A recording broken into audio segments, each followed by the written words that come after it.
Hey folks, this is Rhykker with a gaming news wrap-up video where we discuss the happenings of the week. Feel free to check out last week's episode, and make sure you have subscription notifications turned on to be alerted of new episodes. This week's topics include the big Intel fiasco, an update to last week's Apple story, a swatting incident that resulted in an innocent man dying, a horror game from a few years ago becoming a movie, followed by our Diablo coverage and then our Overwatch coverage. I'll put timestamps in the video description below if you want to skip ahead to different topics. Now, starting with the Intel story, this is something that affects most of us. Your computer is basically either running an Intel processor or an AMD processor, and for a while now, Intel has had by far the majority of the market share. But that might change after this. A serious design flaw in Intel chips has recently come to light, and this affects millions of computers that have come out within the last decade. Intel said in a statement, based on analysis to date, many types of computing devices with many different vendors' processors and operating systems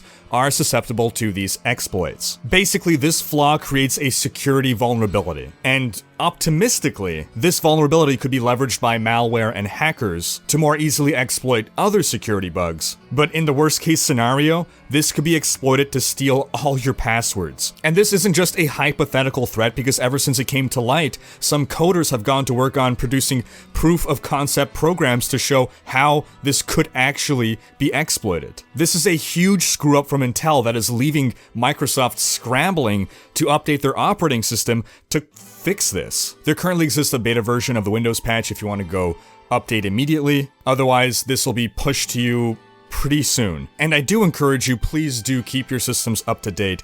Unless you're a very advanced computer user and you know exactly what you're doing, keep your computer updated. A lot of malware, a lot of hacking, all of this relies on using unupdated software that still has security vulnerabilities. So you can save yourself a lot of headaches, resolve a lot of computer trouble just by keeping your system up to date. Now, good news, if you're running an AMD CPU, AMD is not vulnerable to this exploit. Now, the story doesn't end there. The fix that is coming out comes at a performance cost. Without getting anywhere near technical, the reason that this exploit exists is because there's something using what is sort of a shortcut in passing data along. So the fix is to remove this shortcut, which thus slows down performance. And according to BBC.com, quote, experts have said that the fix could slow down the performance of computers by up to 30%.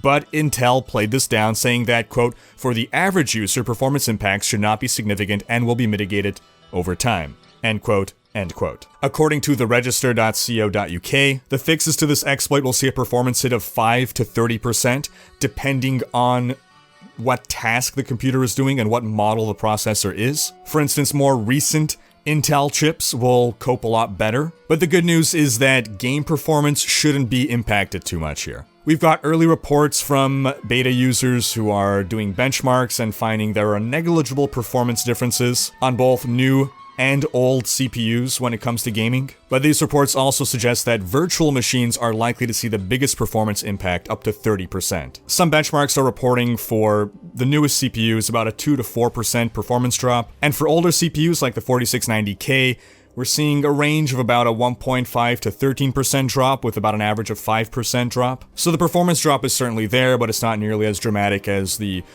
original 30% prediction. So the bottom line is that this won't really affect most users. This is still a terrible thing that happened, but it would be worse to have all your passwords stolen than to get 5% fewer FPS in your games. Now, I wish the story ended there, but it actually doesn't. Because it seems that Intel knew about the security vulnerability as of June, when Google told them about it. And a little bit more than a month ago, the CEO of Intel, Brian Krzanich, sold off $24 million worth of Intel stock. And he actually sold off as much of the stock as he legally could, as he contractually could, because his employee agreement states that he must maintain at least X amount of stock. Now, no surprise, after this security vulnerability became public, Intel stock dropped in price. But Intel claims that the stock sell was unrelated to the vulnerability, that they had already been planning to sell the stock, but the stock sale plan was only put in place in October, which was still months after they knew about the security vulnerability. So basically, what we're seeing here is something that looks an awful lot like insider trading. That is, trading stock, acting on knowledge that is not available to the public, i.e., he knew that Intel stock would plummet once the security vulnerability would go live, so he's selling off the stock now while it's still high. Insider trading is illegal, and Intel is trying to claim, no, it wasn't insider trading, this was planned, this was all part of the plan. Now, to further dig down the conspiracy rabbit hole here, we actually have a theory from Reddit user Bardfin, who claims that there's no way that Intel didn't already know about this exploit from years ago. If this is something that has affected Intel computers for at least the past decade and a half, that given the billions of computer reports they must have gotten, all the crash logs, someone must have noticed something at some point. He then points out that Intel's largest customer is actually the US intelligence community, and he believes that they wanted to ensure that this vulnerability remained in Intel computers, which is the vast majority of computers around the world, presumably so the NSA could spy on people. He further points out that the last time a major CEO in the tech sector refused to play ball with US intelligence, things didn't go so well. We're talking about Joseph Nacchio, who was a CEO of Quest Communications International, who ended up being convicted of 19 counts of insider trading. And Nacchio's defense team claims that these charges were filed by the US government in retaliation of his refusal to give customer data to the NSA. But what do you folks think about this crazy story? Do you believe this is some kind of NSA conspiracy? Do you believe Intel was just somehow really incompetent? Do you believe the Intel CEO was selling off the stock in anticipation of the plummet? Sound off in the comments. Alright, we're now just going to quickly update a story that we brought up last week about Apple deliberately slowing down older iPhones. Apple issued an apology and is, quote, reducing the price of an out-of-warranty iPhone battery replacement by $50, from $75 down to $25, for anyone with an iPhone 6 or later whose battery needs to be replaced. And they're doing this worldwide until December 2018. Now here's the thing, what constitutes a battery that needs to be replaced? We have reports of people who have experienced slowdowns, have gone to try to get their battery replaced. Apple tests it and says, 85% health, can't replace your battery. It seems their threshold is 80% battery life, but the slowdowns are being experienced above 80%. We have reports from people who had battery health too high to be replaced by Apple, still managing to somehow get their battery replaced, reporting that they saw an improvement in performance. If you're an Apple user, what's been your experience with all this? Is Apple winning back any points for offering these reduced cost replacement batteries? Sound off in the comments. Alright, on to now a story that I hate that this is a story that happened. We had two Call of Duty players who got into an argument over a $2 wager. These imbeciles start threatening to swat each other, and if you don't know what swatting is, thankfully it's a little less prevalent than it was a couple years ago, but swatting is when you basically call in the police to someone's house so that a SWAT team shows up in full tactical gear, prepared for a situation in which they're expecting a gunman or some kind of serious, dangerous threat that requires heavy weapons. So one of these two idiots actually goes through with the SWAT threat, and the SWAT team shows up because they have to take threats seriously. There's no over-the-phone lie detector to discern a real threat from a fake threat, and the police assume that most people aren't friggin' morons who call in fake threats. So we have police officers who, in this case, are expecting a homicide and hostage situation, show up at a house. Again, just doing their job. A 28-year-old man answers the door. His name is Andrew Finch, and it's not exactly clear what happens next, but one of the police officers discharges his weapon. Andrew Finch is taken to hospital, where he is announced dead. So which of these two Call of Duty players was Andrew Finch? As it turns out, neither of them. The idiot who called the police got the address wrong. So this is a completely innocent man who had nothing to do with this situation, who is murdered due to stupidity. Now, the idiot who called in the threat has been arrested, but it's not clear what he's been charged with. He's 25 years old, so this isn't just boys will be boys, and he has a history of swatting people. And before his arrest, he was actually interviewed on YouTube, where he showed, quote, a lack of remorse for what happened, and he said he doesn't believe he should be charged with murder as he didn't pull the trigger. Now, I don't want to discuss whether the police should be condemned or not for shooting Andrew Finch. Obviously, they made a terrible terrible mistake that cost a man his life, and that should have never happened. But the full responsibility, in my opinion, falls to the idiot who knowingly called in a fake police threat. Just the fact that swatting exists, and that it's something associated with gaming culture, it disgusts me. In the best case scenario, swatting uses up police resources and police time and resources that could have been spent preventing real crimes. In the worst case scenarios, swatting terrorizes victims, family, roommates living with the victims, neighbors, results in the destruction of property from forced entry, possibly loses pets who flee the house, and as we've unfortunately seen, can result in death. There's nothing funny about swatting, and I believe there should be no forgiving and zero tolerance towards an act of deliberate deception towards the police with the intent of sending f***ing stormtroopers to raid someone's house and hold them at gunpoint. I hope this idiot and everyone who perpetrates a swatting goes to prison. The only way to stop swatting from existing anymore is for swatters to get caught and locked away for years.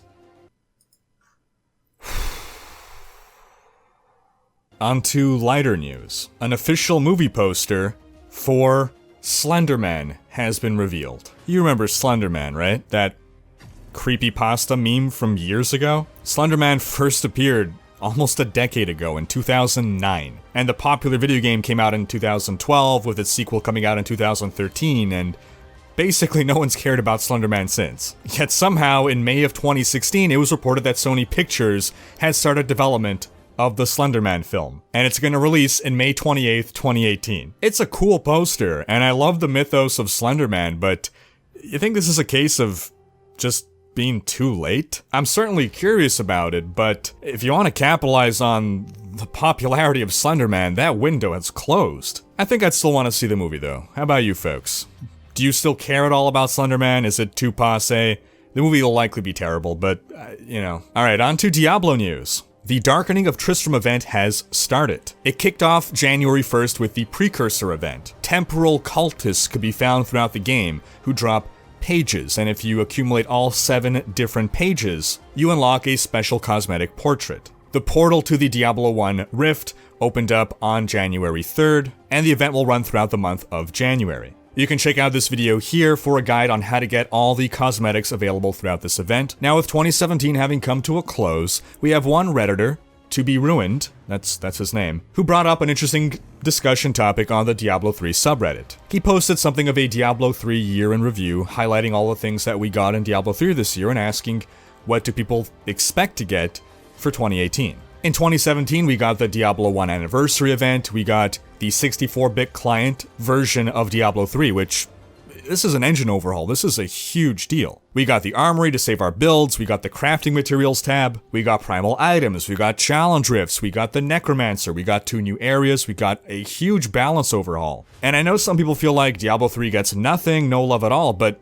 I mean, when you stop to think about it, the game actually got quite a bit this year. 2017 was a good year for the game. And yes, I know, Path of Exile, this and that, 2 free expansions, yada yada. That's awesome, that's great. But you're comparing 2 different business models here. Path of Exile profits more from new content than Diablo 3 does. Path of Exile was designed to keep earning revenue based on releasing new content. Diablo 3 wasn't. Given Diablo 3's business model, I feel we got quite a bit this year. Now, whether that business model was an inferior choice to Path of Exile's business model is another discussion entirely. So all that said, what are you expecting for Diablo 3 in 2018? And our final Diablo topic here is actually about Diablo 2. Redditor Mr. Griffian is reporting that ever since the latest ladder reset, which is like the launch of a new season in D3, he hasn't seen a single bot or any evidence of bots. He further says that people using map hacks are getting banned on a regular basis. Now, I remember back when I played Diablo 2, botting and map hacking were rampant, and I think that was the case throughout the majority of Diablo 2's life, so this is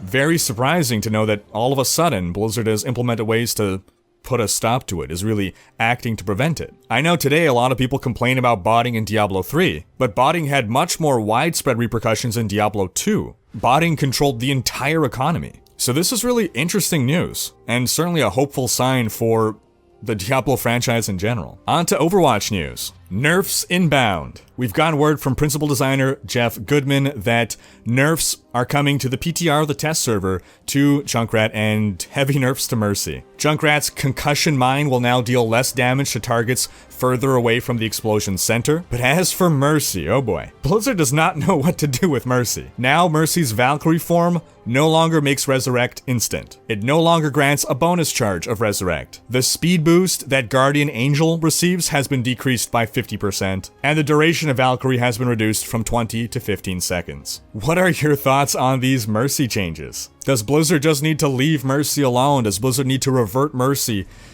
to what she was before all the tooling started? Does Blizzard need to take Mercy in a different direction?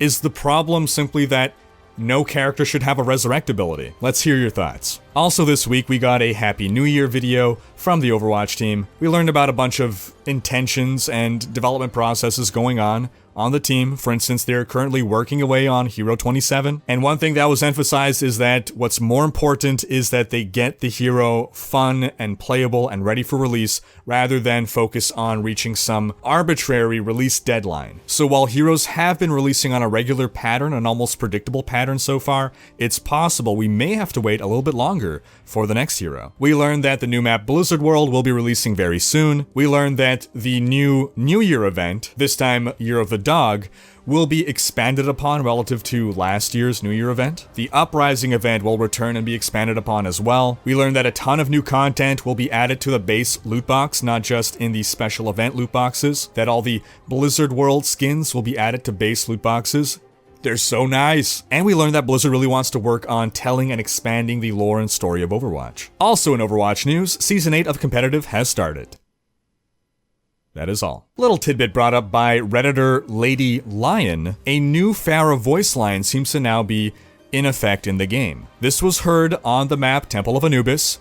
Pharah says, "Peace be upon you, Khalil." Now, Khalil was Pharah's squad commander in her background lore comic. He was killed on the Temple of Anubis. Now, this voice line has apparently been in the game for a very long time, months to almost a year, but this is the first time that anyone has reported actually hearing it appear in-game. So was it just a bug that it was never heard in-game before, or is there some specific reason why Blizzard has suddenly turned it on? We'll find out soon.